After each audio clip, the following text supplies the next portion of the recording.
Great question. One of the small business owners that was here this morning meeting with me said, you know, Aaron, I choose alternative medicines.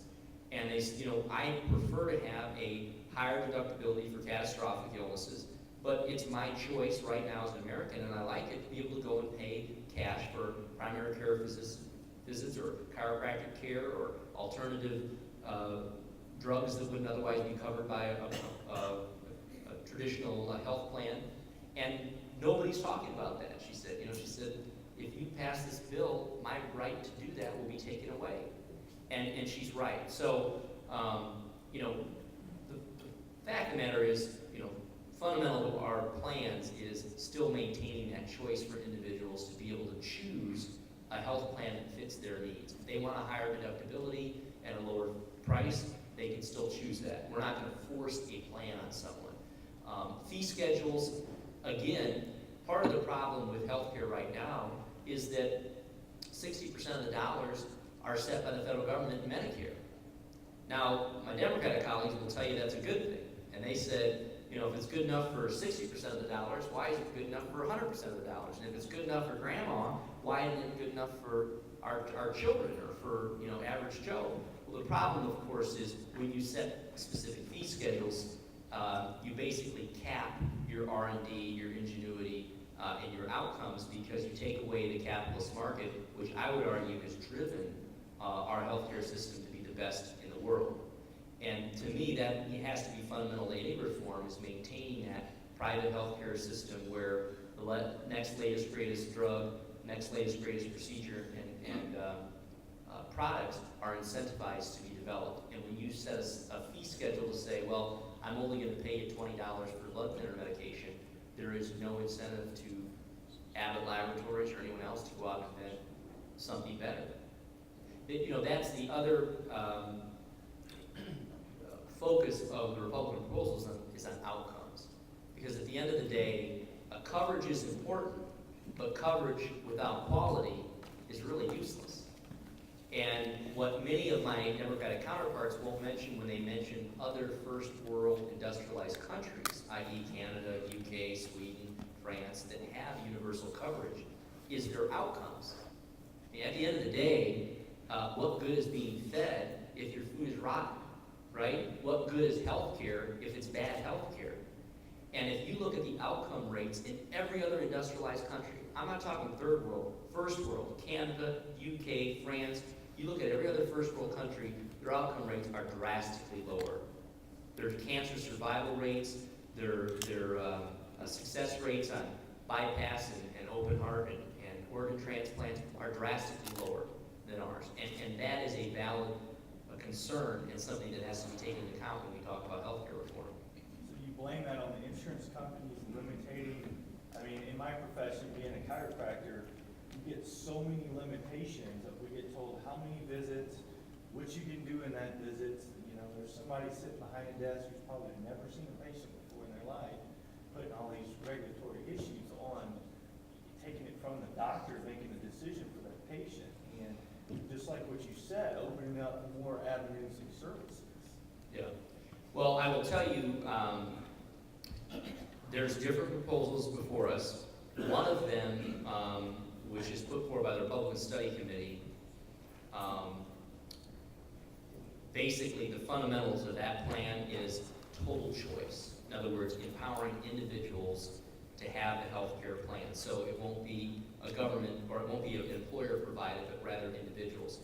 The problem is that so much of your health care plan right now that's employer-based is decided by the employer. In other words, which plan they go with.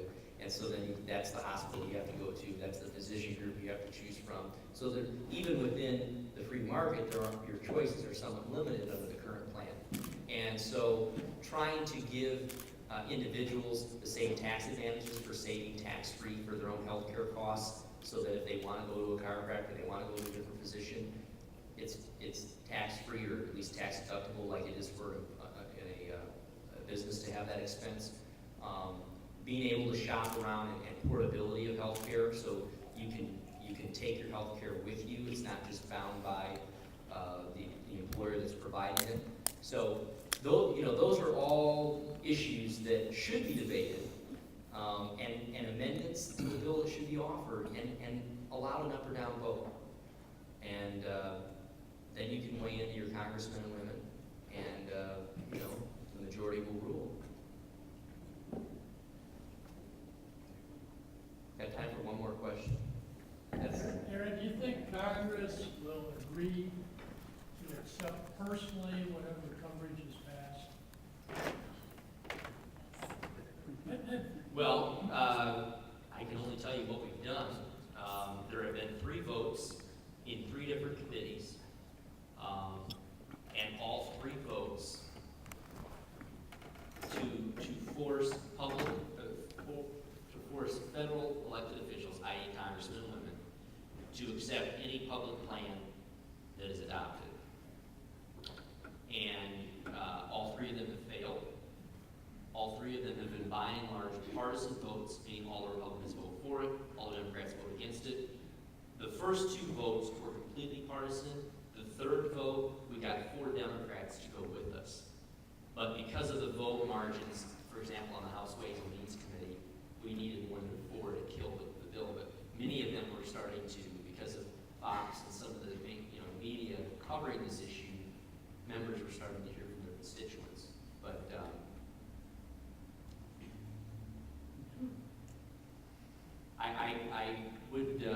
I would only tell you that as a new member of Congress, one of the things that has really interested me is how many of the laws that affect business, when you read them, the last sentence is, except Congress. And they exempt Congress from everything. I mean, all of the things you deal with on employment law don't affect me. Discrimination issues, hiring and firing employees, all of that, they don't affect Congress. So it would not surprise me if this health care bill that is going to affect individuals and business and so on, if Congress doesn't exempt itself. Past behavior is best indication of future behavior. Well, listen, I appreciate the level of attention you've given me this morning. I can't tell you how much I enjoy being here with you and having the opportunity to represent you out in Washington. It's been an amazing first 6 months. It's been very frustrating, I will tell you, at times. I feel like, the Illinois way has affected Washington. People told me, how bad things were in Illinois with the state government here. And I feel like many of those same tactics and ideologies have infected Washington.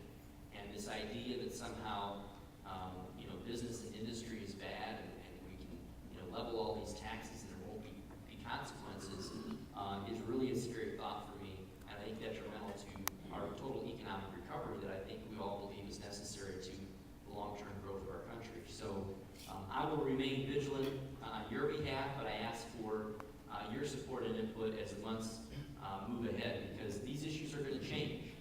And I'm sure when we go in September, that this bill, as it stands now, will be amended, and I'll be looking for your input on that as well. And I'm sure there will be new issues that come up over the course of the next couple of months. But I will tell you that it's good for me as elected official to hear from you. I would remind you that we have 2 United States senators as well that need to hear from you as well. And I know sometimes it's more convenient to call the people that might agree with you, but the people who don't agree with you on an issue are probably the ones that need to hear from you more.